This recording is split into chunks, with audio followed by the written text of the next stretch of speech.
ओम नमो भगवते वासुदेवाय। आज भाद्रपद मास कृष्ण पक्ष की एकादशी के विषय में जानेंगे। कुंती पुत्र युधिष्ठिर बोले कि हे जनार्दन, अब आप मुझे भादों की कृष्ण पक्ष की एकादशी के बारे में बतलाइए। उस एकादशी का नाम तथा विधि क्या है, विस्तार पूर्वक कहिए। भगवान श्री कृष्ण बोले कि हे राजर्षि, भादों की कृष्ण पक्ष की एकादशी को अजा, कामिनी अथवा जया एकादशी भी कहा जाता है। इस दिन भगवान की भक्तिपूर्वक पूजा करते हैं और व्रत किया जाता है। ऐसा करने से व्यक्ति के सभी प्रकार के पाप नष्ट हो जाते हैं।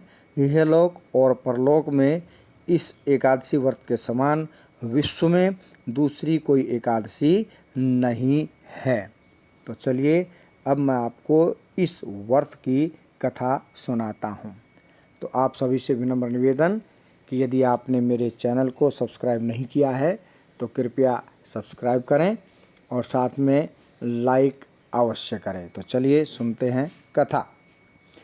पुराणों में, पद्म पुराण में वर्णन आता है कि एक बार राजा हरिश्चंद्र, जो एक चक्रवर्ती सम्राट थे, राज्य किया करते थे, एक दिन उन्होंने स्वप्न में ऋषि विश्वामित्र को अपना राज्य दान कर दिया।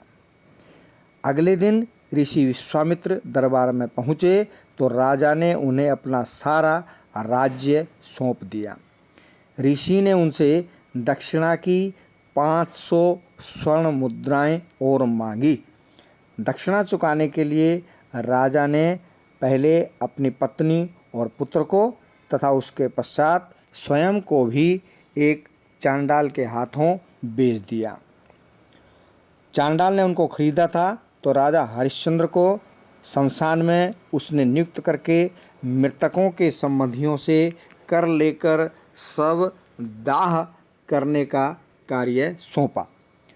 उनको जब यह कार्य करते हुए कई वर्ष बीत गए तो एक दिन अकस्मात उनकी गौतम ऋषि से भेंट हुई। राजा ने उनसे अपने ऊपर बीती सभी बातें बतलाई और गौतम ऋषि से अपनी मुक्ति के विषय में प्रश्न किया। तो गौतम ऋषि ने उन्हें इसी अजा एकादशी का व्रत करने की सलाह दी, जो सौभाग्य से 1 सप्ताह के बाद आने वाली थी। तो राजा हरिश्चंद्र ने उस एकादशी व्रत का अर्थात अजा एकादशी व्रत किया और रात्रि जागरण करके संपूर्ण व्रत को पूर्ण किया। इसी बीच उनका पुत्र रोहित का सर्प डसने से स्वर्गवास हो गया।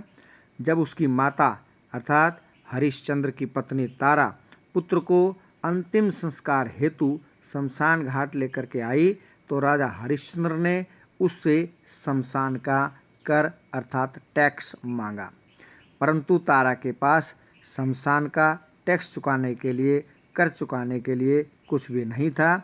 उसने अपनी साड़ी का पल्लू फाड़ करके शमशान का कर चुकाया।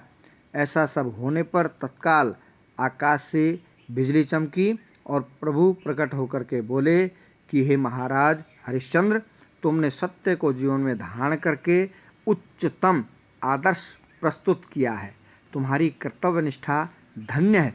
तुम इतिहास में सत्यवादी राजा हरिश्चंद्र के नाम से अमर रहोगे। भगवत कृपा से रोहित जीवित हो गया। तीनों प्राणी चिरकाल तक सुख भोग कर अंत में स्वर्गलोक को चले गए। हे राजन, यह सब अजा एकादशी के व्रत का ही प्रभाव था। जो मनुष्य इस व्रत को विधिपूर्वक करते हैं और साथ में रात्रि जागरण करते हुए समय व्यतीत करते हैं, उनके सभी प्रकार के पाप नष्ट हो जाते हैं और अंत में स्वर्ग को जाते हैं। इस एकादशी की कथा के स्वर्ण मात्र से ही अश्वमेघ यज्ञ का फल मिलता है। वंदे मातरम। जय हिंद, जय भारत।